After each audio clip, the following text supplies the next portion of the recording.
বিদেশি কর্মীদের জন্য যুগান্তকারী এক পদক্ষেপ নিয়েছে মধ্যপ্রাচ্যের দেশ সৌদি আরব। আনুষ্ঠানিকভাবে নিজেদের 50 বছরের পুরনো কাফালা ব্যবস্থা বাতিল করেছে দেশটির সরকার। বহুদিন ধরেই এই প্রথার কারণে বিদেশি কর্মীদের ভাগ্য নির্ভর করত নির্দিষ্ট নিয়োগকর্তার উপর। দাস প্রথার মতো এ ব্যবস্থার কারণে জীবিকার তাগিদে সৌদি আরবে গিয়ে অমানবিক শোষণের শিকার হতে হয়েছে অগণিত শ্রমিককে। কাফালা ব্যবস্থার পরিবর্তে নতুন এক চুক্তিভিত্তিক কর্মসংস্থান মডেল চালু করেছে সৌদি সরকার, যা প্রবাসী শ্রমিকদের জন্য এক নতুন অধ্যায়ের সূচনা করেছে।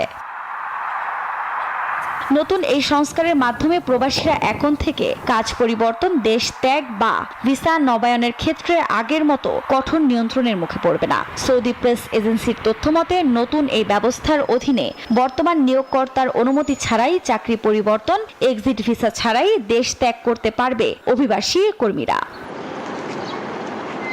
সরকারের এমন সিদ্ধান্তে খুশি প্রবাসী বাংলাদেশিরা।